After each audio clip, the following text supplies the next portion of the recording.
ever get that feeling like you've totally misjudged someone? Oh, yeah. You think they're being kind of standoffish, maybe even a little rude, and then later you find out there was a whole different story going on. Totally. Yeah. We often just see what we expect to see, don't we? Exactly.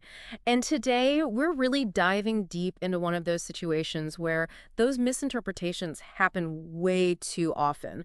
We're talking about autistic individuals being labeled as arrogant. Yeah. And to help us unpack this, we're looking at a really powerful article, Cheap, ABA, Misjudged and Misunderstood, Autistic, Not Arrogant. Oh, I'm familiar with that one. It really gets you thinking about, well, about neurological differences. Absolutely. It's all about understanding, right? 100%. So the article dives right in, saying there are a few key reasons people often jump to that arrogant conclusion when interacting with someone on the spectrum. Okay. And the first one, it really resonated with me.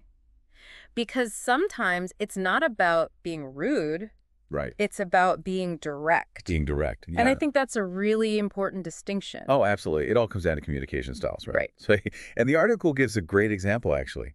Imagine you're in a team meeting. Okay, yeah. Big project on the line. Everyone's a little stressed. Fly stakes. And someone on the team points out a major flaw in the plan. Uh-oh. But they just lay it out there. No sugarcoating, no tiptoeing around it. Just straight to the point. Exactly. Which, I mean, depending on the situation. You go either way. Some people might not love that approach. You're right.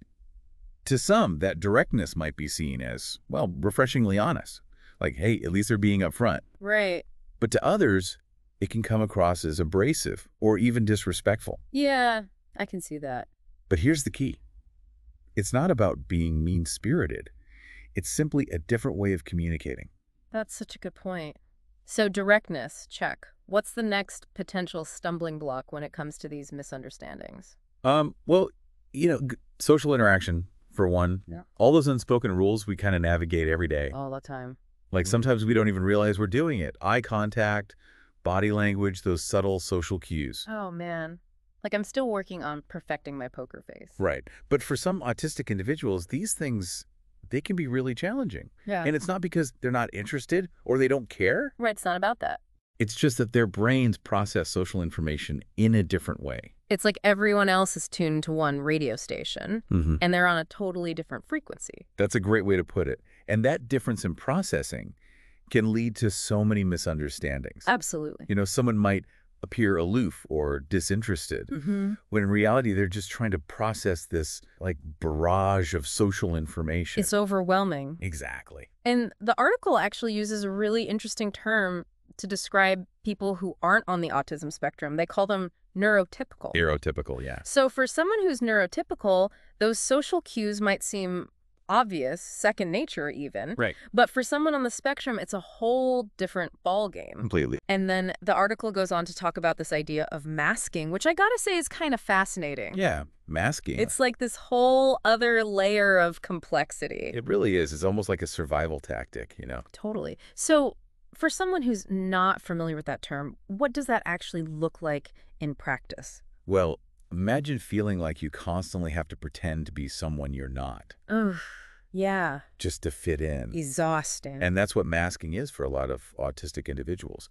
They might force eye contact when it's really uncomfortable, or try to mimic those social behaviors that don't come naturally to them. Trying to blend in. Exactly. And they may even suppress their own natural responses, Because they don't want to stand out. Right. And the article makes this really important point about what happens when that mask inevitably slips. Because it has to eventually, right? You can only keep that up for so long. Exactly. And when it does, people might misinterpret it as arrogance. Oh, interesting. Or moodiness, or even rudeness. Yeah. And they might think, well, they were fine a minute ago. What changed? Right, right. But what they don't see is, like, the immense effort. All the energy. Exactly. The energy it takes to maintain that mask in the first place. And it's not like it's a conscious choice, right? Well, not at all. It's not like someone wakes up and says, today I'm going to mask. It's just how they're wired. It's how their brains are wired. Right. And it's a way of, navigating a world that wasn't really designed for them. That makes sense. And unfortunately, as the article points out, all of this can have some really real consequences in someone's life. We're not just talking about, hurt feelings or a little bit of awkwardness. Right. It goes deeper than that. This is about, like, tangible impacts on their careers, their relationships. Their well-being in general. Exactly. It can affect their whole life. Mhm. And the article specifically mentions workplace dynamics as a huge area where this plays out. Yeah, definitely. Just imagine, being passed over for a promotion Oh, yeah. because your communication style is perceived as too blunt or Too direct. too direct, or your social cues are being misinterpreted. Right. Or maybe you just need a break from all the social interaction. Exactly. And it's not like you're being difficult. You're just wired differently. You just need a little space to recharge. Yes. And all of that can contribute to, well, it can lead to feeling isolated. Feeling like you don't belong. Yeah. Like you're on the outside looking in. And unfortunately, all of that takes a toll on mental health. The article talks about how it's really common for autistic individuals to experience things like anxiety, depression, even burnout. Makes sense. And it's often simply from trying to navigate a world that, like I said, it wasn't really designed with their neurology in mind. And it's heartbreaking in a way, right? It is. Because it doesn't have to be this way. If we could just increase awareness, increase understanding. Education is key. Exactly. So much of this could be avoided. I completely agree. Mm-hmm. And that's where I think the article really shines, Okay. How so? It doesn't just lay out the problem. It offers solutions, too. It gives us a path forward.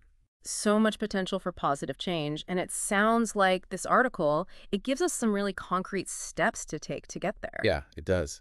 And it all starts with us. Us. Yeah, like each of us individually shifting our own perspective. Okay. I like that. So how do we do that? Well, the article talks about this idea of moving away from judgment Judgment. Yeah. and instead, like really leaning into curiosity. Curiosity. So for example, right, instead of seeing someone's direct communication style as arrogance, Right.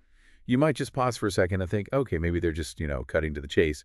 No hidden agendas here. Just being real. Yeah. Exactly. And then, beyond just our individual interactions, it's also about creating environments that are truly inclusive Yeah. and supportive. What would that look like in a real world sense? Well, for starters, we could think about offering more flexible communication options, like in the workplace, Okay. Yeah. I see what you're saying. instead of like always defaulting to those impromptu meetings. Which can be a lot for some people. Exactly. Maybe offer the option to communicate via email instead. For folks who might find verbal communication a little overwhelming sometimes. Oh. Or even just something as simple as making sure there are quiet spaces. Oh, quiet spaces. Those are key. Right. Available for people to, like, take a break, have a little sensory reset. Yeah, actually, that's a good point, even for those of us who aren't on the spectrum. I think we could all benefit from a little quiet space sometimes. Exactly. It's about recognizing that one size fits all. It doesn't actually fit anyone particularly well, So true. We've all got our own unique needs and our own ways of interacting with the world. Absolutely. And speaking of powerful words, you know that line from the article, the one that really stuck with me was, autistic individuals are not arrogant, they simply navigate the world differently. Oh, yeah, that's a good one. It's so simple, but it really drives home the point, right? It does. It's a good reminder to kind of lead with understanding. And empathy. Yes, definitely, instead of jumping to conclusions. When I think about this whole deep dive and everything we've talked about today, it really boils down to this. Ditch the assumptions, Love that. Just listen to each other. You never know what someone else might be experiencing, what's going on beneath the surface. Well, couldn't have said it better myself. And hey, we can all do our part right by choosing curiosity over judgment. 100%. And, working together to create a world that really celebrates neurodiversity in all its forms. Absolutely.